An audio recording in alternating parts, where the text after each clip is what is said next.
Scientific computing using Python में आप सब लोगों का स्वागत है। तो आज हम एक जो अप्रॉक्सीमेशन हमने पिछले कुछ दिनों में किया है, इंटरपोलेटिंग पॉलिनोमियल्स हमने फाइंड आउट किए हैं।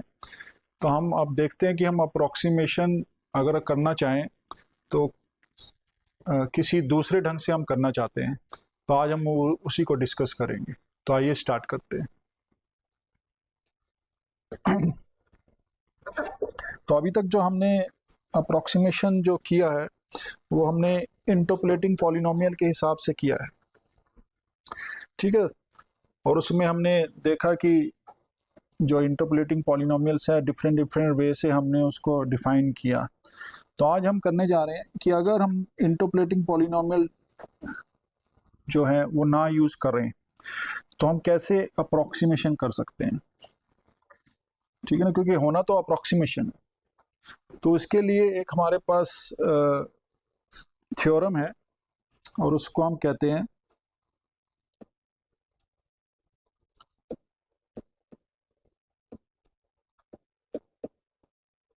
वुरस्ट्रास theorem.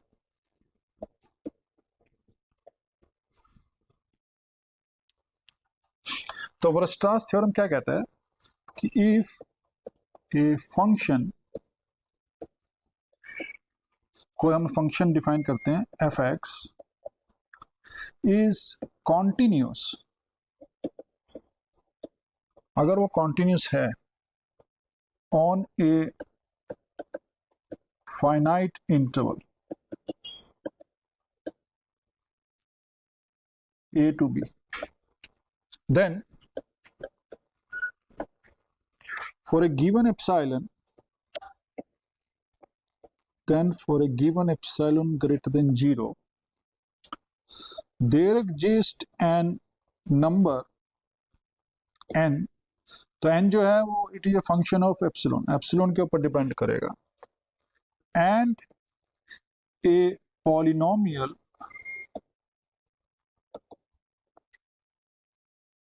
px of degree n such that कि जो फंक्शन हम जिसको अपने अप्रॉक्सीमेट करना है और जिस पॉलिनोमियल से हमने अप्रॉक्सीमेट करना है उन दोनों के बीच का मैं डिफरेंस ले लूँगा, मतलब वो एरर हो जाएगी, उसका मैग्नीट्यूड लेस देन एप्सिलॉन होगा for all x belongs to. तो ये हमारी वुरस्ट्रास थ्योरम, ठीक है। तो वुरस्ट्रास थ्योरम क्या कहती है, अभी तक हमने क्या किया, अगर हम देखा जाए तो अभी तक हमने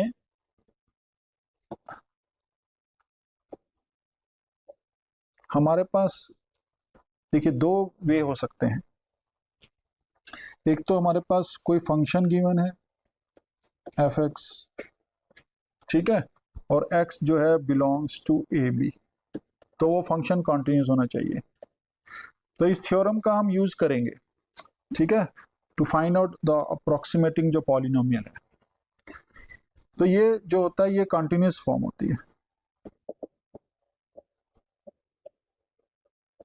दूसरा होता है कि हमारे पास फंक्शन गिवन नहीं है, हमारे पास ऐसे गिवन है, हमने कुछ वैल्यूज ले ली, x0 is equal to suppose a मान लिया, फिर x1 x2 x3 और xn is equal to b मान लिया सपोज। तो हमने क्या किया, n+1 पॉइंट्स ले लिए फ्रॉम दिस इंटरवल, और वहां पर हमने फंक्शन की वैल्यू भी हमें पता है, f of x1 f of xn, ये सब वैल्यूज भी पता है हमें। तो हमने क्या किया, इस वैल्यूज के बेस पे हमने एक पॉलिनोमियल से हमने इसको अप्रोक्सीमेट किया और उस पॉलिनोमियल को हमने कहा इंटरपोलेटिंग पॉलिनोमियल, ठीक है। तो जो हमने अभी तक किया है, तो इंटरपोलेटिंग पॉलिनोमियल से हमने इसको अप्रोक्सीमेट कर दिया। पर क्या होगा जब हमारे पास फंक्शन गिवन है और वो फंक्शन सिर्फ कॉन्टिन्यूस फंक्शन है, ठीक है। तो हम अगर इंटरपोलेटिंग पॉलिनोमियल ना निकालना चाहें तो हम कैसे अप्रोक्सीमेशन कर सकते हैं, हम कैसे एक फंक्शन का अप्रोक्सीमेशन कर सकते हैं with the help of the polynomial. और पॉलिनोमियल की जो डिग्री है वो डिपेंड करेगा कि हमारे पास कितनी एक्यूरेसी चाहिए। जो एप्सिलॉन है वो हमारी एक्यूरेसी है, ठीक है, तो हमें पता है कि हमारे पास हमने टेलर सीरीज पढ़ी है, पर टेलर सीरीज में जो फंक्शन होता है वो फंक्शन और उसके डेरिवेटिव्स वेल डिफाइंड होते हैं एट ए पॉइंट, किसी पॉइंट पे। बट इसमें क्या है वरस्टास में कि हमारे पास फंक्शन जो है वो सिर्फ कंटिन्यूस फंक्शन है इन द इंटरवल। तो हमने उसके लिए हमें एक अप्रोक्सीमेशन पॉलिनोमियल चाहिए जिसकी डिग्री डिपेंड करेगी एप्सिलॉन पे। ठीक है, इसका मतलब ये क्या कह रहा है कि एप्सिलॉन जितना स्मॉल होता जाएगा उतना ही पॉलिनोमियल जो है वो डिग्री जो है वो बढ़नी चाहिए। तो हम वो देखेंगे कि कैसे होगा वो। ठीक है, तो ये जो वरस्ट्रास थ्योरम है, तो इसमें हम इसकी हेल्प से देखिए, तो हमें कहा गया कि, तो इसका हम प्रूफ नहीं कर रहे, बस ये स्टेटमेंट हमारे पास गिवन है। तो अब क्वेश्चन यही है कि now how to find px polynomial. तो ठीक है, पॉलिनोमियल्स कैसे फाइंड आउट करें, और मैं इसको n ले देता हूं, तो n मतलब nth डिग्री पॉलिनोमियल। ठीक है, अब देखिए इसको हम क्या करते हैं, हम इसको अप्रोक्सीमेट करते हैं pnx को किसकी हेल्प से, हम इसको ऐसे लिख लेते हैं c0 phi0x plus c1 phi1x ऐसे cn phi-nx, ये आ गया हमारे पास। ठीक है, तो हमने पॉलिनोमियल को as a linear combination of phi0 phi1 phi2 phi3 phi-nx function के रिस्पेक्ट में लिख लिया, वेयर जो phi0 phi1 phi2 ये हमारे जो फंक्शन हमने लिए ये सारे लीनियरली इंडिपेंडेंट है। ठीक है, तो दे आर Li, तो Li है, तो हम जो जो हमारे फाइव आईज जो हैं जो हमने कैलकुलेट किए हैं, आई जो है 0 1 कैलकुलेट नहीं किया अभी, जो हमने डिफाइन किए हैं इनको हम कहते हैं बेसिस फंक्शन कहेंगे।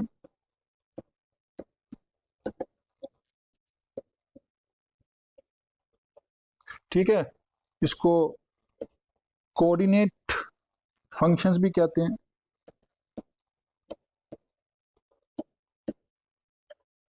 ठीक है, तो बेसिस भी कहते हैं, कोऑर्डिनेट भी कहते हैं। ठीक है, तो इसका मतलब क्या है कि हमारे जो बेसिस हैं उसका हम लीनियर कॉम्बिनेशन लेंगे और वहाँ से हमारे पास एक पॉलिनोमियल आ जाएगी nth डिग्री की, उसको हम अब उसके बाद उसको अप्रोक्सीमेट करेंगे डिपेंडिंग अपॉन कि हमने कितनी डिग्री की पॉलिनोमियल लेनी है, वो हमें एप्सिलॉन की वैल्यू से पता चलेगा। जितनी हम एप्सिलॉन की वैल्यू देंगे उसके हिसाब से हम कैलकुलेट कर लेंगे। ठीक है, अब क्वेश्चन ये है कि जो हमारे फाइव आईज हैं वो क्या हैं। तो फाइव आईज तो कुछ भी हो सकते हैं, पॉलिनोमियल हो सकती हैं, साइन कॉस फंक्शंस हो सकते हैं, ट्रिग्नोमेट्रिक फंक्शंस हैं, एक्सपोनेंशियल हो सकता है, कुछ भी हो सकता है। तो हमारा जो हमें जिसके हिसाब से चलना है, तो सबसे पहले जो हम लेते हैं फंक्शंस जो फाइव आईज हैं, तो जनरली हम जो फाइव आईज लेते हैं तो फाइव आई एक्स जो होते हैं वो हमारे एक्स की पावर आई होता है।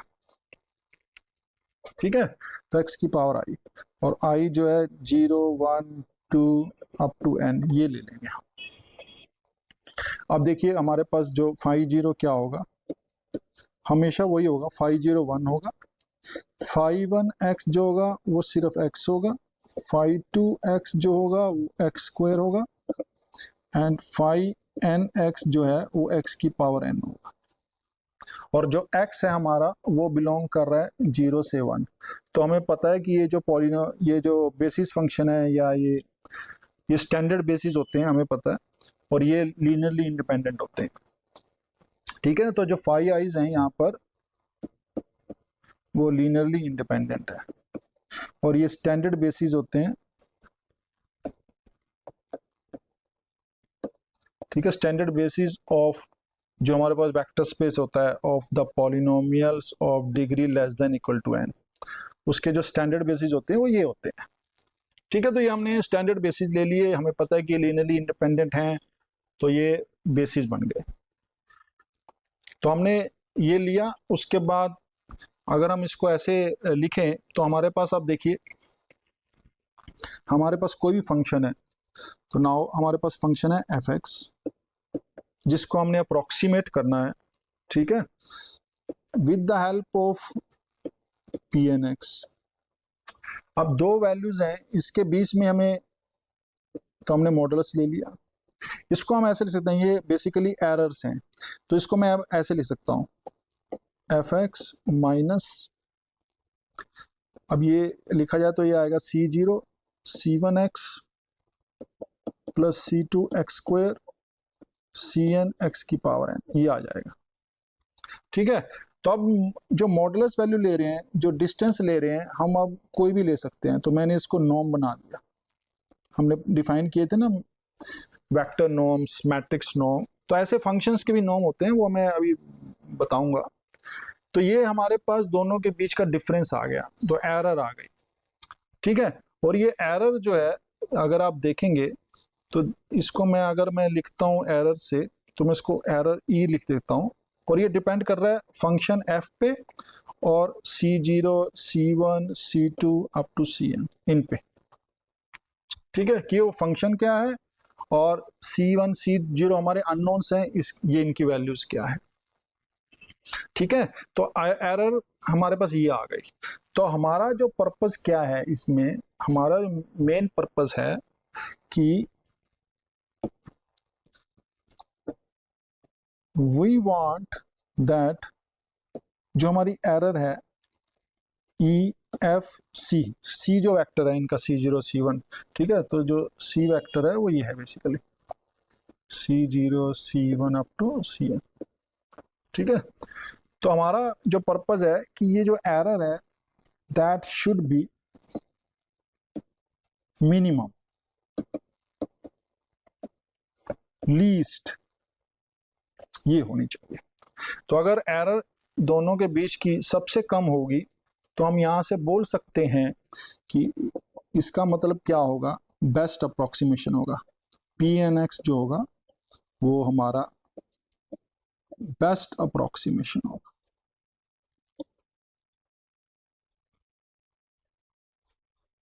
ठीक है ना।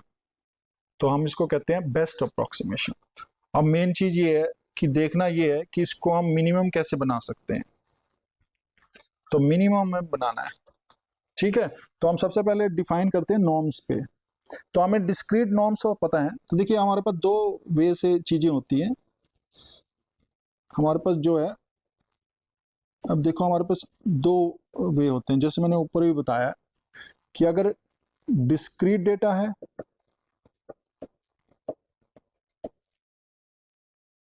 तो हमने यहाँ पर वेक्टर्स नॉर्म डिफाइन किए हैं, ठीक है ना। वेक्टर्स नॉर्म्स हमने डिफाइन किए, वन नॉर्म किया, ठीक है, टू नॉर्म किया, मतलब इक्विलिडियन नॉर्म किया, पी नॉर्म्स, इन्फिनिटी नॉर्म, ये सारे नॉर्म हमने डिफाइन किए, ओके। तो हमने इसको जो जो नॉर्म्स थे हमने डिफाइन किया, जैसे टू नॉर्म हमने डिफाइन किया, कोई वेक्टर है उसका टू नॉर्म लेना है, तो हमें पता है कि हमने क्या किया, समेशन किया, ईच एक्स आई का स्क्वायर लिया और अंडर द रूट ले लिया, ठीक है। तो ये हमने उसका नॉर्म डिफाइन कर दिया, ये इक्विलिडियन नॉर्म है, टू नॉर्म है। तो ये तो डिस्क्रीट के लिए हमने कर लिया है। अब हमें देखना है कि इसको हम कॉन्टिन्यूस के लिए कैसे कर सकते हैं। For continuous data, continuous data मतलब कंटिन्यूस डेटा अगर मैं लिखूंगा, इसका मतलब क्या हुआ, फंक्शन। फंक्शन के लिए कैसे डिफाइन कर सकते हैं, ठीक है। तो हम इसके लिए क्या कर रहे हैं, फंक्शन के लिए अब हम इसका नॉर्म डिफाइन करेंगे फंक्शन का। अब देखिए हमारे पास कोई फंक्शन एफ है, X belongs to A B, continuous function है सपोज। तो हम क्या करेंगे, इसका मैं नॉर्म डिफाइन करता हूँ, सपोज पी नॉर्म डिफाइन करता हूँ। तो पी नॉर्म में क्या होगा, देखो इसमें क्या आ रहा था, समेशन आ रहा था, ठीक है। अगर मैं यहीं पर कोई एक्साइज है, ठीक है, कुछ भी लिखना चाहूँ एक्साइज का, ये हमारे पास कुछ वैल्यूज हैं, ठीक है, उसका पी नॉम लिखें तो समेशन एक्स आई की पावर पी और उसके बाद पीथ रूट ये आता है हमारे पास, ठीक है। आईज है क्योंकि एक्स एक वेक्टर है हमारे पास, जो एक्स होगा वो ये होगा x1 x2 2x, ऐसे हमारे पास फंक्शन आ गया। तो अब इसमें क्या करना है, जो समेशन है देखिए, तो समेशन तो फाइनाइट जो डिस्क्रीट वैल्यू है उसके लिए ले सकते हैं, पर जैसे ही ये कंटिन्यूस बन जाएगा तो इसको जो समेशन है वो हमारा बन जाएगा इंटीग्रेशन, कहाँ से कहाँ, ए से बी। अब जो हम नॉर्म डिफाइन करते हैं जैसे उसमें भी करते थे, with respect to some weight function define करने के लिए, ये डब्ल्यू एक्स जो है वेट फंक्शन है, इसको हम 1 ले लेंगे तो सिंपल आ जाएगा। उसके बाद हम क्या करेंगे, एफ एक्स, ठीक है, ताकि, और हमें पता है कि नॉर्म हमेशा पॉजिटिव होता है तो मॉडुलस वैल्यू ले लेंगे, पावर पी ले लेंगे, डी एक्स ले लेंगे, इसका हम 1/p वैल्यू ले लेंगे, तो इसको हम कहते हैं पी नॉर्म या एल पी नॉर्म भी बोलते हैं, ठीक है। एलपी स्पेस होते हैं वो हम यहाँ डिस्कस नहीं करें, तो उसके अंदर हमने नॉर्म डिफाइन किया तो इसको हम कहते हैं एलपी नॉर्म, ठीक है। तो ये इसमें इंटीग्रेशन आ जाती है। ऐसे ही मैं फंक्शन कोई ले लूं, उसका टू नॉर्म डिफाइन करना चाहूं तो टू नॉर्म क्या होगा, ए टू बी विद कोई वेट फंक्शन ले लिया हमने, एफ एक्स का होल स्क्वायर कर दिया और स्क्वायर रूट कर दिया, तो ये हमारा L2 नॉर्म होता है, ठीक है। ऐसे हम इन्फिनिटी नॉर्म डिफाइन कर सकते हैं। अब इन्फिनिटी नॉर्म क्या होता है, क्योंकि फंक्शन एफ एक्स जो है हमारा कंटिन्यूस फंक्शन है in the interval A to B, तो उसका मैक्सिमम लाई करेगा, ठीक है ना। अगर फंक्शन कंटिन्यूस है इन द क्लोज इंटरवल तो उसका मैक्सिमम इट अटेन इस मैक्सिमम, वो हमें पता है। तो हम इसमें क्या करेंगे, मैक्सिमम ले लेंगे x जो है a से b के बीच में, और फंक्शन जो है उसका मैग्नीट्यूड ले लेंगे, तो ये हमारे पास इन्फिनिटी नॉर्म हो गया, ठीक है। तो यूनिफॉर्म इसको हम कहते हैं, तो ये हमारे पास 3 नॉर्म्स आ गए। तो ये जो थर्ड वाला है इसको हम कहते हैं यूनिफॉर्म नॉर्म, ओके। ये 2 नॉर्म है, ये पी नॉर्म है, एलपी नॉर्म है। तो अब क्या करें हम, अब देखिए हमने जो इसमें क्या करना है, जो एरर है इसको रिड्यूस करना है, ठीक है ना, मिनिमम एरर करनी है, और अंडर सम नॉर्म, किसी नॉर्म के अंडर करना पड़ेगा ये सारा काम, ठीक है। तो अब हम अलग अलग नॉर्म ले सकते हैं। तो इसमें हमें बताया गया है कि अगर if we use Euclidean norm, ठीक है ना, यूक्लिडियन नॉर्म, यूक्लिडियन मतलब जिसको हम 2 नॉर्म भी बोलते हैं, अगर हम we use Euclidean norm for finding the minimum error जो हमने निकालना है, इस प्रोसेस को कहते हैं लीस्ट स्क्वायर अप्रोक्सीमेशन, ठीक है। और अगर हम यूनिफॉर्म ले लें तो if we use uniform norm, ठीक है, तो इस प्रोसेस को कहते हैं यूनिफॉर्म अप्रोक्सीमेशन। तो अब डिपेंड करता है कि हम कौन सा नॉर्म लें, ठीक है। तो हम इसमें क्या करेंगे, दोनों नॉर्म से देखेंगे, बट मेन जो हमारा मेन पर्पस है इस केस में वो है यूक्लिडियन नॉर्म, 2 नॉर्म, क्योंकि ये लीस्ट स्क्वायर अप्रोक्सीमेशन जो है वो काफी यूज किया जाता है to find out approximate function, जिसकी जो जो फंक्शन हो वो बेस्ट अप्रोक्सीमेशन हो, ठीक है। तो फॉर एग्जांपल जैसे मैं अब नॉर्म देखना चाहते हैं कि हम नॉर्म कैसे निकालते हैं, तो फॉर एग्जांपल मैं एक कोई एग्जांपल ले लेता हूँ। मैंने फंक्शन ले लिया f x is equal to 1 + x, और जो x है वो मैंने सपोज 0 से 1 ले लिया, ठीक है। एंड लेट ऑल्सो, मैंने मान लिया कि जो वेट फंक्शन है वो 1 है। तो ये फंक्शन है, इसका मैं सपोज 1 नॉर्म डिफाइन करता हूँ। तो 1 नॉर्म क्या होगा, 0 से 1। अब 1 नॉर्म तो 1 प्लस एक्स, ठीक है, पॉजिटिव ही है, ये dx आ जाएगा। 1 प्लस एक्स जो होगा वो 0 से 1 के बीच में पॉजिटिव होता है। तो इसको हमने सोल्व किया, ठीक है। तो ये आएगा x plus x square by 2, और मैंने इसको लिमिट पुट कर दी। तो ये 1 प्लस 1/2, इसका मतलब 3/2 आ गया, ठीक है। तो ये फंक्शन जो है उसका जो नॉर्म लें हम, ठीक है, नॉर्म मतलब उसकी जो लेंथ है, नॉर्म बेसिकली लेंथ ही होता है ना, मेजरमेंट, तो उसका जो वैल्यू है वो 3/2 है। ऐसे ही मैं इसका 2 नॉर्म ले लेता हूँ। तो 2 नॉर्म 0 से 1, वेट फंक्शन मैंने 1 ही लिया है, और 1 प्लस एक्स का होल स्क्वायर dx। अब इसका अंडर रूट ले लेंगे। तो अंडर रूट ले सकते हैं या मैं इसको स्क्वायर कर सकता हूँ।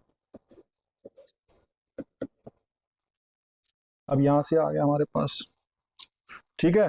तो अब इसको मैंने किया, तो ये बन गया 0 से 1, 1 plus x square plus 2x dx, ठीक है, और अंडर द रूट। अब देखिए इसको सॉल्व करेंगे, तो यहाँ पर हमारे पास आ जाएगा x प्लस एक्स, एक्स आ जाएगा ना, x cube by 3 plus 2x square by 2, 0 से 1 और सबका 1/2। तो यहाँ से हमारे पास कितनी वैल्यूज आ गई, तो ये आएगा 1 प्लस 1/3 प्लस 1, ठीक है, क्योंकि यहाँ से 2 कैंसिल हो जाएगा, 1, 1/3 और 1, और इसका अंडर रूट। तो ये कितना आ गया, 2 प्लस 1/3 अंडर रूट, तो 7/3 आ गया इसका अंडर रूट। तो ये हमारे पास इसका 2 नॉर्म आ गया, यूक्लिडियन नॉर्म आ गया, ठीक है। ऐसे मैं 3 नॉर्म, 4 नॉर्म, 5 नॉर्म कुछ भी ले सकता हूँ। मैं इन्फिनिटी नॉर्म लेना चाहूँ तो इन्फिनिटी नॉर्म मेरा क्या है, मैक्सिमम लेना है मुझे जो x हमारे इंटरवल में लाई करे, और ये फंक्शन जो है 1 प्लस एक्स का मैग्नीट्यूड। तो 1 प्लस एक्स तो पॉजिटिव है, अब हमें इसको मैक्सिमम लेना है x belongs to 0 1, 1 plus x. तो इसको हम देख लेंगे तो ये 2 ही आएगा, ठीक है। तो हमारे पास ये 2 आ गया, ये यूक्लिडियन नॉर्म आ गया, ये 1 नॉर्म आ गया। तो ऐसे हम norms, different different norms define कर सकते हैं। तो हमारा जो मेन पर्पज है अब वो है, now we use only least square approximation, ठीक है। तो हमारा जो पर्पज है अब लीस्ट स्क्वायर अप्रोक्सीमेशन करना।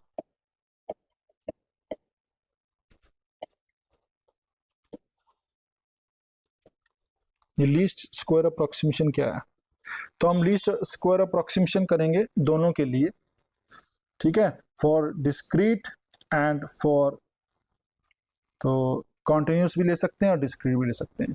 तो अब देखना है कि इसको करना कैसे है, ठीक है। तो पहला हम ले लेते हैं फॉर डिस्क्रीट डेटा।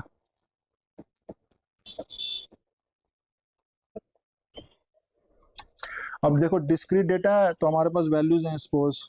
अब देखो हम जो है x0, x1, x2 to xn, तो ये n+1 पॉइंट्स भी ले सकते हैं या n पॉइंट्स भी ले सकते हैं, अब हमें कोई प्रॉब्लम नहीं है, ठीक है, क्योंकि हमारे पास अब ऐसा तो हम कर नहीं रहे हैं कि इंटरपोलेटिंग पॉलिनोमियल डिफाइन कर रहे हैं, हमारे पास पॉइंट्स हैं, ठीक है। तो अब हम जो है, अब नाउ ऑनवर्ड हम इसको x1 से भी डिफाइन कर सकते, स्टार्ट कर सकते हैं, ठीक है, उसमें कोई वो नहीं है, क्योंकि जो ये डेटाज हैं ये नंबर ऑफ पॉइंट्स पे डिपेंड नहीं करेंगे। अब इसको हमने ये कर लिया, ठीक है, तो अब मुझे क्या करना है, हमारे पास फंक्शन है, तो ये वैल्यूज गिवन है और यहाँ पर फंक्शन की वैल्यूज गिवन है, वो क्या है, f(x1), f(x2), f(x), ये वैल्यूज गिवन है। ठीक है, तो अब हमने क्या किया, हमने जो फंक्शन है f(x), इसको मैंने अप्रोक्सीमेट किया किसकी हेल्प से, c0 plus c1x plus c2x² cn xn, इसकी हेल्प से। ठीक है, ये क्या है मेरा, ये पॉलिनोमियल है ऑफ डिग्री n। अब मैंने क्या किया, इन दोनों के बीच में 2 नॉर्म ले लिया है। ठीक है, तो आइए देखेंगे, तो ये एक फंक्शन बन जाएगा जो डिपेंडेंट होगा। अब एक्स आइज पे देखना है, ठीक है ना, तो ये बेसिकली क्योंकि हमारे पास ये जो ट्रू होगा इसका मतलब क्या होगा, पहले इसको लिख लेते हैं चलो। तो इसमें हम क्या करने वाले हैं, इसको कैसे डिफाइन करने वाले हैं, देखिए ऐसे डिफाइन होगा ये, फॉर x1, तो ये होगा f(x1) will be minus c0 plus c1x1 plus c2x1² cn x1 n। एक तो ये वैल्यू आ गई। ठीक है, तो इन दोनों का डिफरेंस ले लेंगे हम। एक ये जस्ट एक वैल्यू है, ठीक है, तो इसको वैल्यू हमने दोनों का डिफरेंस ले सकते हैं। ऐसे ही हमारे पास f(x2) होगी, ये वैल्यू होगी c0 c1x2 c2x2² cn xn c2 की पावर n, ये वैल्यू हो गई। तो इसका मतलब क्या है, f(x1) इज सेम एज, इसको हमने अप्रोक्सीमेट किया है p(x1) से। ठीक है, f(x2) जो है वो अप्रोक्सीमेट किया है p(x2) से, f(xn) को अप्रोक्सीमेट किया है p(xn) से, और p क्या है, ये वैल्यूज हैं। ओके, तो हमने क्या किया, इन दोनों सबका जो डिफरेंस है, अब ये सब कुछ डिपेंड कर रहा है, ये वैल्यूज भी नोन है, ये भी वैल्यूज नोन है।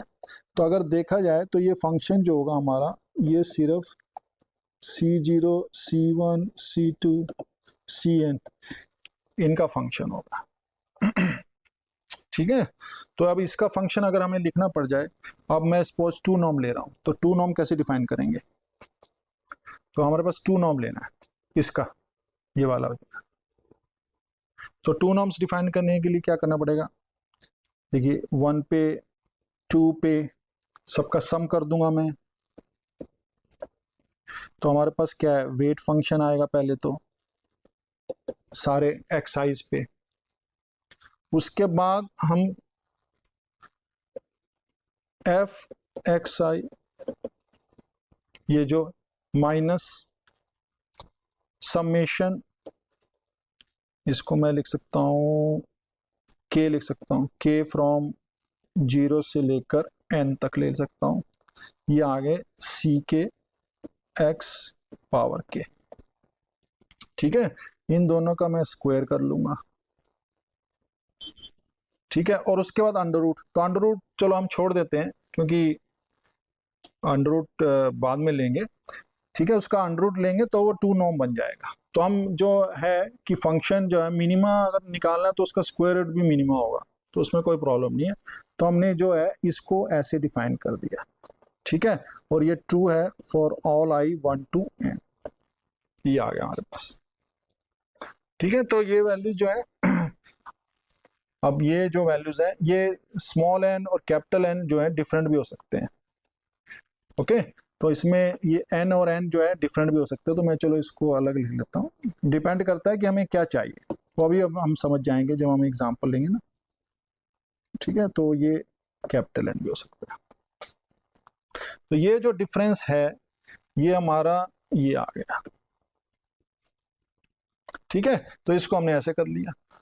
अब यही चीज अगर हम उसमें देखना चाहें तो ये तो डिस्क्रीट के लिए हो गया। Now for continuous data. Continuous data मतलब क्या है कि फंक्शन गिवन है एफ एक्स, तो उस केस में देखिए अब क्या बन जाएगा, आई सी जीरो सी वन सी एन जो है वो क्या बन जाएंगे, इसमें क्या होगा, एफ एक्स होगा माइनस पी एक्स होगा, ठीक है, nth डिग्री पॉलिनोमियल। तो n डिग्री पॉलिनोमियल है, कोई भी ले सकते हैं हम, k डिग्री पॉलिनोमियल ले सकते हैं, ठीक है, तो इसलिए मैं चलो इसको p लिख लेता हूँ, कोई भी डिग्री की हो सकती है, तो मैं इसको F x minus P x ले लेता हूँ, और इसका टू नॉर्म ले लेता हूँ। अंडर रूट मैं इसीलिए नहीं ले रहा हूँ, अगर मैं अंडर रूट ले लूंगा तो अगर ये मिनिमम है तो अंडर रूट भी मिनिमम होगा, ठीक है, तो हम इसीलिए अंडर रूट को अननेसेसरी यूज नहीं करते, तो हम इसको हटा देते हैं। तो ये मैंने डिफाइन कर दिया, मतलब टू नॉर्म्स लिया, जब नॉर्म लेंगे तो हम उसका अंडर रूट नहीं लेंगे, तो ये क्या हो जाएगा, ये हो जाएगा इंटीग्रेशन ए से बी वेट फंक्शन, कोई भी वेट फंक्शन, उसके बाद F x minus P x का होल स्क्वायर और अंडर द रूट, वो मैं ले नहीं रहा हूँ, ठीक है, तो यहां से ये आ गया, तो इसका मतलब क्या हुआ, ये आ गया हमारे पास ए से बी वेट फंक्शन, और यहां से आ गया एफ एक्स माइनस सी जीरो सी one x c two x square c N x की पावर है, उनका square D x with respect to d x, ये इंटीग्रेशन आ गया हमारे पास। तो अब क्या हुआ, ये फंक्शन हुआ सी जीरो सी वन सी टू। अब अगर हमें मिनिमम निकालना है तो हमें ऐसे सी जीरोस निकालने पड़ेंगे, सो दैट कि जो ये डिफरेंस है, जो ये नॉर्म है, वो मिनिमम हो। क्यों, क्योंकि ये तो एरर है, ठीक है, तो ये जो ये हम कर रहे हैं इसको हम कहते हैं लीस्ट स्क्वायर अप्रोक्सीमेशन, ठीक है, तो इसमें नंबर ऑफ एलिमेंट, जो नंबर ऑफ पॉइंट्स हैं वो कुछ भी हो सकते हैं।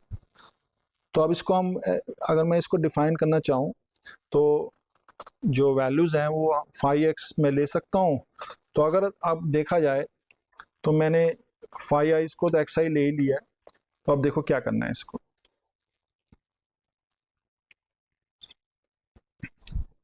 मैं एक ऐसा करता हूँ कि एक एग्जांपल ले लेता हूँ, फिर उससे हमारे पास ज़्यादा क्लियरिटी आ जाएगी। फॉर एग्जांपल अब क्या करें, सपोज मेरे पास कोई फंक्शन है F x is equal to x cube, x belong कर रहा है 0 से 1 के बीच, ठीक है, कंटिन्यूस फंक्शन है। The question is find its linear and quadratic least square approximation, least square approximation या best fit approximation with weight function is equal to 1, ठीक है, तो हम इसको देखते हैं कि क्या होगा।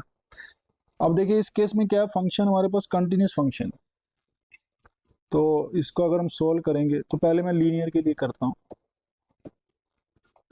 लीनियर में क्या होने वाला है, लीनियर में करते हैं लेट जो हमारी पॉलिनोमियल है वो है सपोज सी जीरो सी वन एक्स, ये है सपोज ये पॉलिनोमियल हमारे, क्योंकि लीनियर है तो ऐसे ही होगा, ठीक है, तो इसको हमने मान लिया। अब हमने क्या करना है, मुझे जो कैलकुलेट करना है एफ एक्स माइनस सी zero plus C one X, इसका जो हम टू नॉर्म लेंगे वो क्या होगा, किसका फंक्शन है, वो फंक्शन है सी जीरो और सी वन का, ठीक है, और इसको हम कैसे कैलकुलेट करेंगे, ये कैलकुलेट करूंगा मैं 0 से 1, क्योंकि 0 से 1 गिवन है, वेट फंक्शन 1 गिवन है, तो ये हो जाएगा F X X cube minus सी zero plus C one X इसका होल स्क्वायर डी एक्स, ठीक है, अंडर द रूट मैंने हटा दिया अभी फॉर द टाइम बीइंग कि हमें इसी को यूज करना है, इसको मैं आई सी जीरो मान लेता हूँ, ठीक है, क्योंकि जो फंक्शन है अगर ये मिनिमम होगा तो इसका स्क्वायर रूट भी मिनिमम होगा। ओके, तो हमने क्या किया, चलो मैं इसको स्क्वायर लिखूंगा तो ये आ जाएगा। तो अब हम क्या करेंगे, इसको जो वैल्यूज है इसको हटा देंगे और इसको मैं अब आगे जाके ऐसे लिख दूंगा सीधा कि जो आई है मेरा C0 C1 जो होगा वो क्या होगा, 0 से 1 x cube minus C0 plus C1x का होल स्क्वायर dx, ये आ गया। ठीक है, तो हमने इस फंक्शन को मान लिया। तो अगर ये मिनिमम होगा तो ऑब्वियस है इसका स्क्वायर भी मिनिमम होगा या इसका अंडर रूट भी मिनिमम होगा। तो इसलिए ये जो चीजें हैं इसको हम ऐसे लिख लेते हैं। ठीक है, तो जनरली हम इसको लिखना चाहते हैं तो हम क्या करते हैं कि जो ये 2 है ना इसको फिर हम हटा देते हैं, क्योंकि हमें पता है कि अगर कोई फंक्शन है, कुछ वैल्यू है, अगर वो मिनिमम है तो उसका स्क्वायर भी मिनिमम होगा। ठीक है, तो ये हमारे पास ये आ गया। अब डिपेंड करता है कि इसकी हेल्प से हमें C0 और C1 निकालना है। अब देखो मुझे इसको कैलकुलेट करना पड़ेगा, C0 C1 निकालना पड़ेगा। तो ये क्या है, I is a function of 2 variable C0 और C1। ठीक है, और इसका मुझे मिनिमम निकालना है। तो मिनिमम हमें पता है कि कैसे निकालते हैं, जो नेसेसरी कंडीशंस होती हैं मिनिमा या मैक्सिमम फाइंड आउट करने के लिए, वो क्या होती है कि del I by del C0 जो है पहले तो 0 होना चाहिए। ठीक है, तो इसको अगर हम कैलकुलेट करेंगे और del I by del C1 जो है वो भी 0 होना चाहिए, तो यहाँ से हमारे पास 2 इक्वेशन आ जाएंगे। तो अगर मैं इसको कैलकुलेट करूं तो ये आ जाएगा 2 0 से 1 x cube minus C0 plus C1x।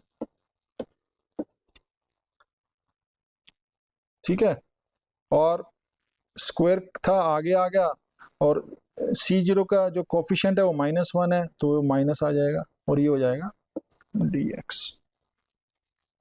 ठीक है, तो यहां से अगर मैं लिखूं तो मेरे पास ये आ जाएगा 0 से 1 x cube minus C0 minus C1x dx is equal to 0। ठीक है, तो हमारे पास ये एक इक्वेशन आ गई। तो इसको इक्वेशन को हम इजीली सॉल्व कर सकते हैं, तो इसको हम सॉल्व कर लेंगे। तो ये क्या आ जाएगा, x4 की power 4 minus C0x minus C1 x square by 2 0 से 1 दैट इज इक्वल टू 0।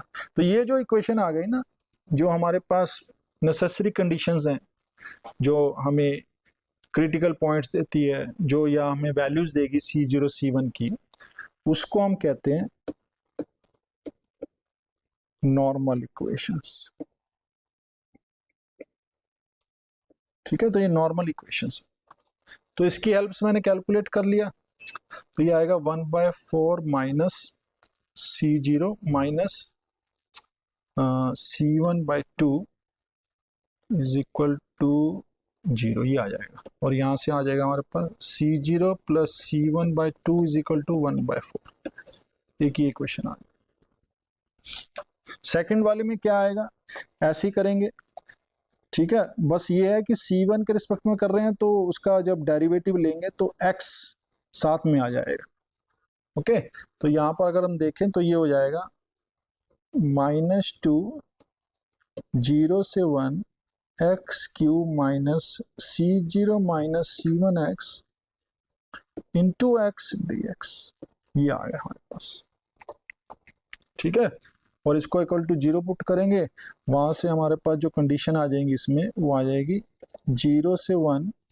अब x है तो ये आ जाएगा x4 minus C0x minus C1x square dx equal to 0।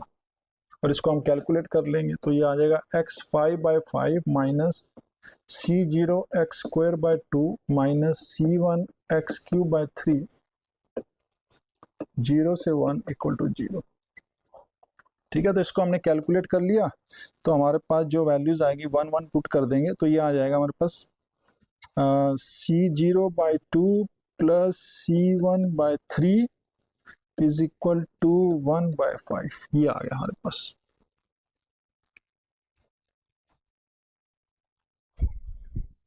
Okay, तो ये हमारे पास सेकंड इक्वेशन आ गई। तो अब इसको मैं 3 लिख सकता हूँ और इसको 4 लिख सकता हूँ।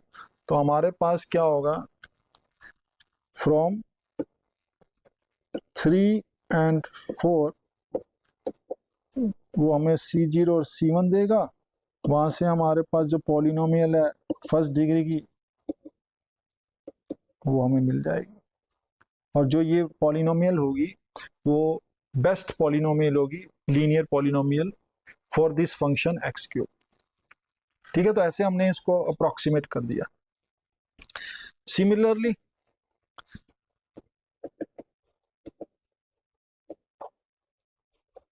हम क्या कर सकते हैं, क्वाड्रेटिक कर सकते हैं। तो क्वाड्रेटिक में क्या होगा, हमारा पी एक्स क्या होगा, पी एक्स होगा C0 C1x C2x², यहां तक जाएंगे। ठीक है, बेसिस फंक्शन हम वही ले रहे हैं, स्टैंडर्ड बेसिस जो हमने लिए थे। अब इसको कैलकुलेट करना है, तो आप देखिए इसमें मेरा आई जो है वो क्या होगा, C0 C1 C2 ये फंक्शन होगा। और अगर देखा जाए तो ये वैल्यूज बचेंगी हमारे पास 0 से 1। एफ एक्स जो है हमारा x³ है, minus C0 minus C1x minus C2x² dx। ठीक है, तो ये जो है हमारे पास इसका स्क्वायर और अंडर द रूट तो हमने पता है, तो हमने ये इसका जो ली स्क्वायर है वो ले लिया अप्रोक्सीमेशन, मतलब 2 नॉर्म्स जो हमने वो ले लिया। अब आपको पता है कि इसको अगर मुझे मैक्सिमा या मिनिमा निकालना है तो इसके लिए हमें del I by del C0 del I by del C1 partial derivative होते हैं डेल, ये del I by del C2 ये 0 होने चाहिए। ठीक है, तो अब इसको अगर हम कैलकुलेट करेंगे तो हमारे पास 3 इक्वेशन आएगी। तो इस केस में हमारे पास जो है ये इसको हम कहेंगे नॉर्मल इक्वेशन।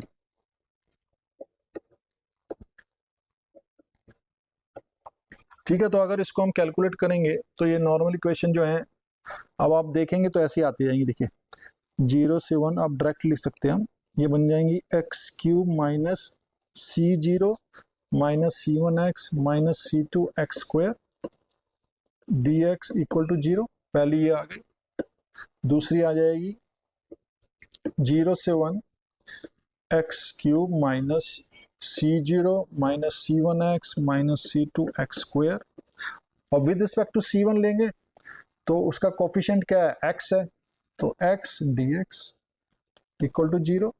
और जो थर्ड वाली है, ठीक है, वो सेकंड और थर्ड वाली क्या होगी, 0 से 1 x³ minus C0 minus C1x minus C2x², और यहाँ पर क्या है, कोफिशिएंट ऑफ C2x² है, तो x² dx इक्वल टू 0। ठीक है, तो यहाँ से हमारे पास 3 इक्वेशन आ गई, और 3 ही हमारे पास अननोन है, C0 C1 C2। ठीक है, तो अगर हम इसको कैलकुलेट करेंगे तो यहाँ से हमारे पास जो वैल्यूज हैं वो यहाँ से हमारे पास C0 C1 C2 इनकी वैल्यूज आ जाएंगी तीनों इक्वेशन से, यहाँ यहाँ।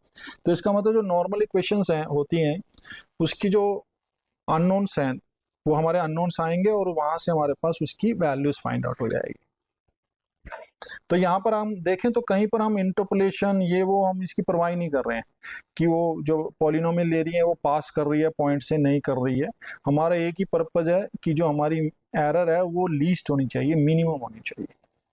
ठीक है, तो ये हमने जो है ये कंटिन्यूस जो हमारे पास था फंक्शन, इसकी हेल्प से हमने इसको अप्रोक्सीमेट कर दिया। अब सेम चीज अगर हम करना चाहें तो अब देखो ये एग्जांपल हमने ले लिया, ये कंटिन्यूस की फॉर्म में था। अब सपोज हमें किसी ने कहा कि अप्रोक्सीमेट एग्जांपल 2, सेम ले लो मैं, तो यहाँ फंक्शन जो है वो मेरा सपोज x³ ही है, पर x, अब हमने क्या करना है, हमें जो वैल्यूज है, सपोज हमें फंक्शन नहीं गिवन, ये फंक्शन नहीं गिवन है, हमें इसकी वैल्यूज गिवन है। तो x1 जो है सपोज हमारा 0 आ गया, x2 हमारा सपोज मैं ले लूँ पॉइंट, देखते हैं कि क्या वैल्यूज ले, हम 2 ले लेता हूँ। ठीक है, x3 ले लेता हूँ 0.5, x4 ले लेता हूँ 0.8, x5 ले लेता हूँ 1, ये वैल्यू ले लेता हूँ। इस पे जो फंक्शन की वैल्यू है वो क्या है, fx 0.2 का आएगा 0.008, ठीक है। तो ये मतलब f एट x1 है, ये f एट x2 है, f एट x3 जो है वो वैल्यूज है हमारे पास 0.5 का, तो 0.125 आ गया। f एट x4 जो है वो 0.512 आ गया, और f x5 जो है वो 1 आ गया। तो अब हमारे पास ये 5 पॉइंट्स गिवन है और उस पर फंक्शन की वैल्यू गिवन है, ठीक है। तो अब हमें क्या करना है, बेस्ट अप्रोक्सीमेशन पॉलिनोमियल निकालनी है।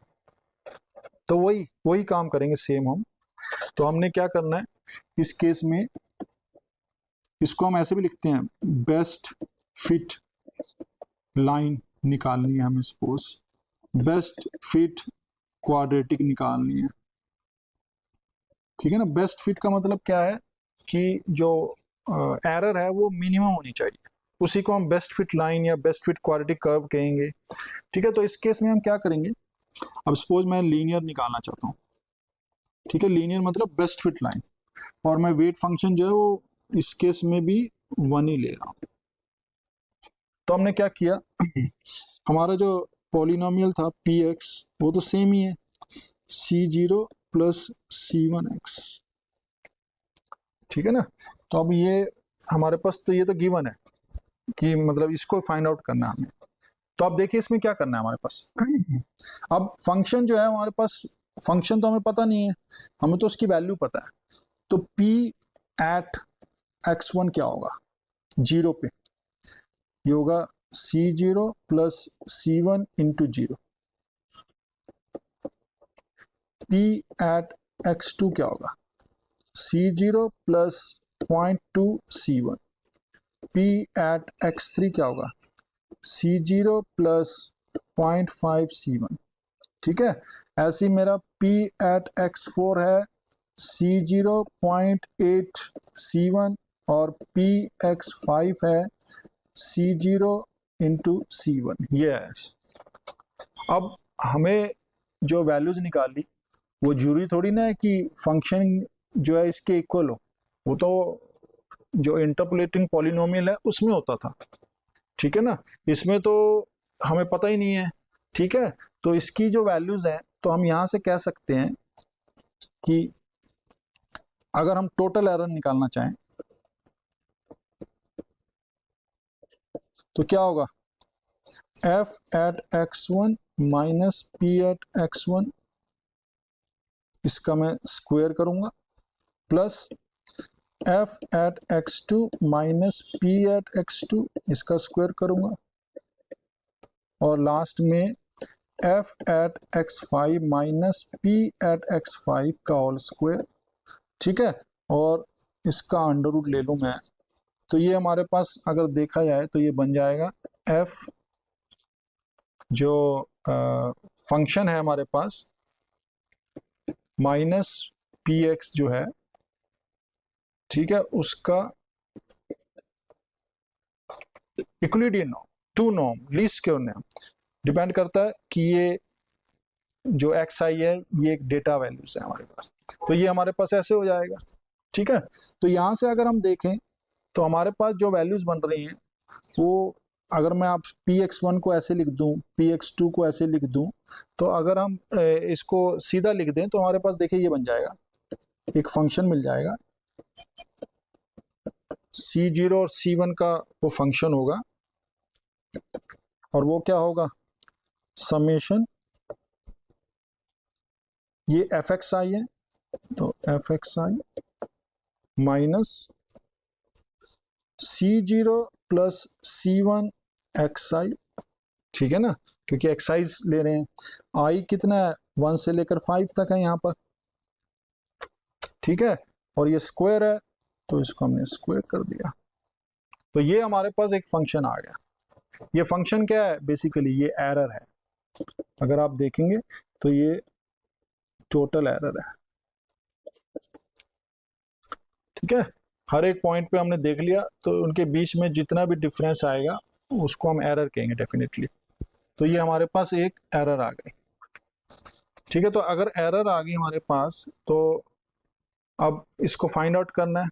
तो फाइंड आउट करने के लिए हम वही करेंगे, डेल आई C0 C1 है, इसका पार्शियल डेरिवेटिव 0 लेंगे, और del I by del C1 इसका पार्शियल डेरिवेटिव 0 लेंगे। तो ये जो दो इक्वेशन आ जाएंगी, इसको हम कह देंगे नॉर्मल इक्वेशंस। ठीक है ना, ये नॉर्मल इक्वेशन आ गई। तो अगर इसमें हम देखें तो क्या होगा, C0 के रिस्पेक्ट में तो वैसे ही 2 आगे आगे आएगा और कोफिशिएंट माइनस आएगा। तो हम डायरेक्ट इसमें यहाँ से लिख सकते हैं कि इक्वल टू होगा f(xi) minus C0 plus C1(xi), ठीक है, समेशन, सबका समेशन इज इक्वल टू 0। तो यहाँ से क्या मिल जाएगा, हमें यहाँ से मिल जाएगा समेशन fi लिख रहा हूँ मैं उसको। ठीक है, तो जो हमने लिख दिया कि f(xi) को मैं fi लिख रहा हूँ, तो ये आ गया माइनस। अब देखिए समेशन में अंदर ले जाऊंगा तो ये आ जाएगा summation C0 minus summation C1(xi). आई ऑब्वियस है, जितने पॉइंट्स हैं तो इसमें 5 तक पॉइंट्स हैं, तो हमारे पास आई जो है 1 से 5 और आई 1 से 5 इक्वल टू 0। अब देखिए इसमें हमने नंबर ऑफ जो पॉइंट्स लिए हैं वो 5 पॉइंट लिए हैं, और उसका अप्रोक्सीमेशन हम कर रहे हैं देखिए लीनियर से। अगर ये 5 पॉइंट थे, अगर हम इसको इंटरपोलेटिंग पॉलिनोमियल से किए होते तो हमारे पास 4 डिग्री की पॉलिनोमियल मिलती। ठीक है ना, 4 डिग्री की पॉलिनोमियल हम लैग्रेंज कर लेते, हम न्यूटन कर लेते। ठीक है, तो अब इसमें क्या हो रहा है, इसमें हम इसको लीनियर अप्रोक्सीमेशन कर रहे हैं। अब देखो इसमें पीस वाइज भी नहीं कर रहे हम। ठीक है, जैसे हमने पीस वाइज पॉलिनोमियल ली थी या स्प्लाइंस लिए थे, वैसे भी नहीं हो रहा है। पूरे डेटा को हमने एक लाइन से अप्रोक्सीमेट करने की कोशिश की है। तो हमारे पास यहाँ से हमारे पास जो इक्वेशन आ जाएगी वो आ जाएगी, अगर मैं देखूं तो C0 समेशन 1 5 टाइम्स समेशन हो जाएगा। तो इसको मैं ऐसे लिख लेता हूँ अभी, C1 समेशन ऑल xi, और वो इक्वल टू बन गया समेशन fi तो गिवन है। दूसरी इक्वेशन निकालना चाहूँ तो वो आ जाएगी C1, ठीक है, 0। तो अगर देखें यहाँ पर तो ये xi से मल्टीप्लाई हो जाएगा। तो इस केस में अगर हम देखें तो दूसरी जो नॉर्मल इक्वेशन है वो आ जाएगी f(xi), ठीक है, minus C0 minus C1(xi) into xi equal to 0, ये बन जाएगा। तो यही काम हमने ऊपर किया था, वो इंटीग्रेशन में किया था जब हम कंटिन्यूटी के साथ काम कर रहे थे, और जब हमारा डिस्क्रीट डेटा आ जाए तो हमारे पास ऐसे आ जाएगा।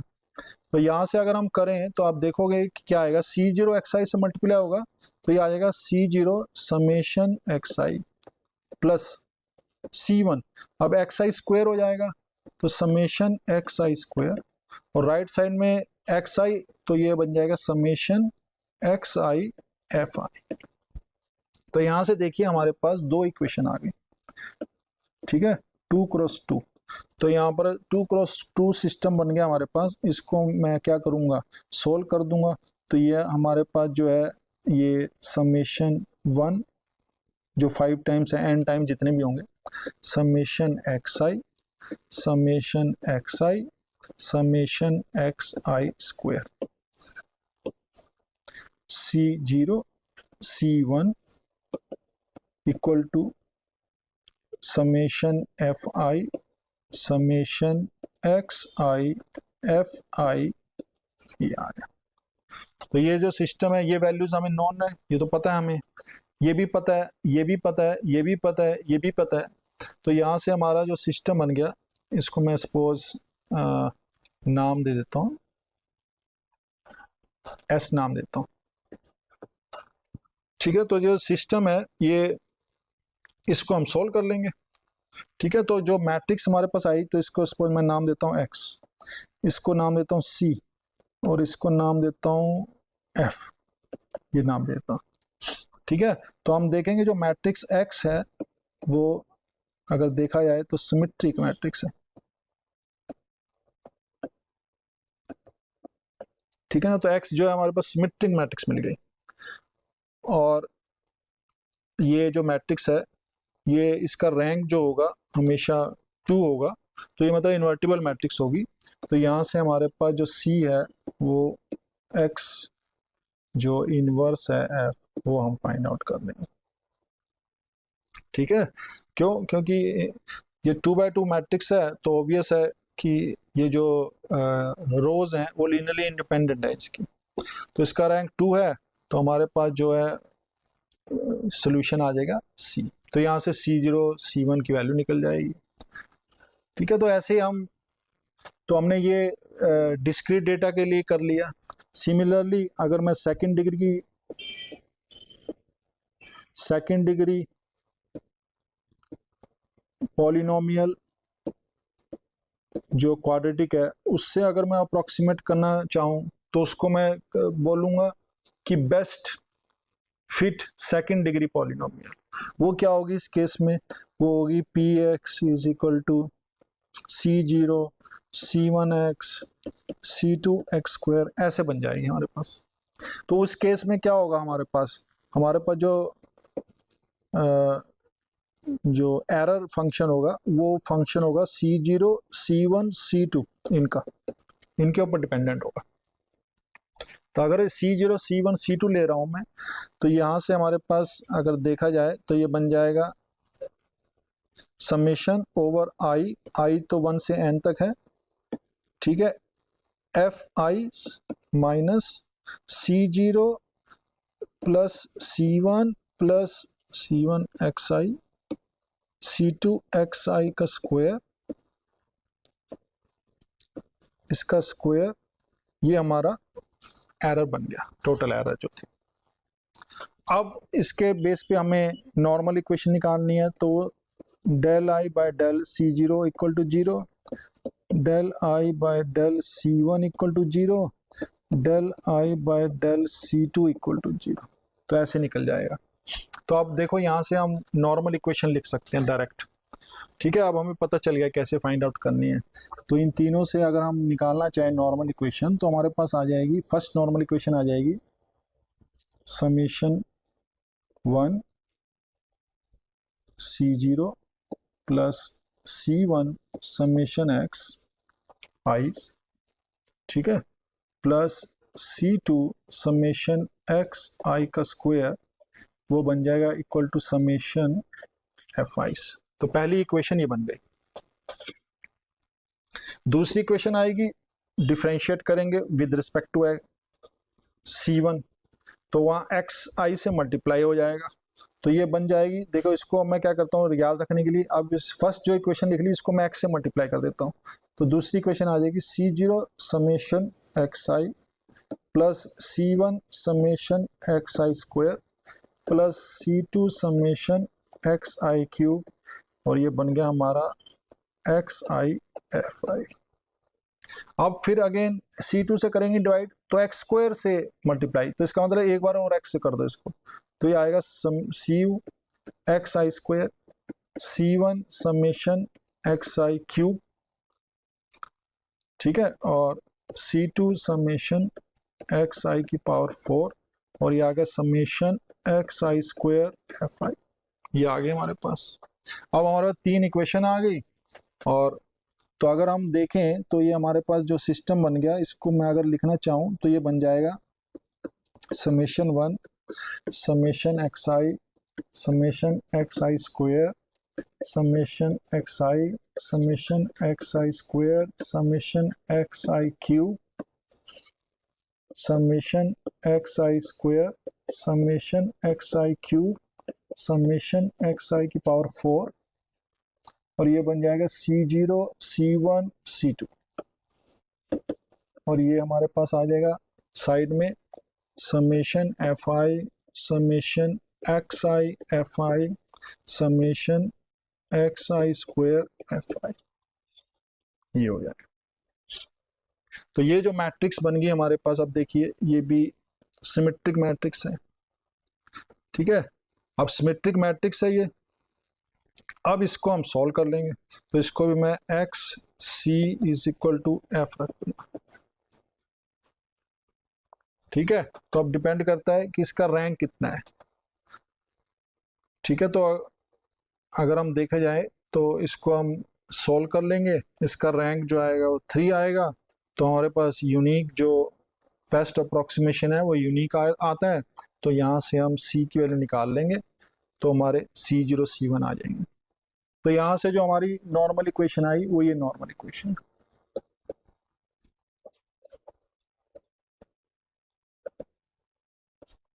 ठीक है। तो नॉर्मल इक्वेशन हो गई हमारे पास। तो इसको हमने सॉल्व किया। तो देखिए ये काम जो है, ये अगर आप थोड़ा सा ध्यान दें तो हम इसको रेग्रेशन जो हम स्टैटिस्टिक्स में करते हैं, तो रेग्रेशन जो लाइन होती है वो यही होती है जो हमने यहाँ डिफाइन की है, लीनियर, ठीक है। और सेकंड डिग्री की रेग्रेशन लाइन जो होती है वो ये होती है। तो बेसिकली जो रेग्रेशन है वो भी यही ऐसे ही किया जाता है। तो अब यहाँ से हमारे पास बेस्ट फिट लाइन या बेस्ट फिट क्वाड्रेटिक इक्वेशन मिल जाएगी।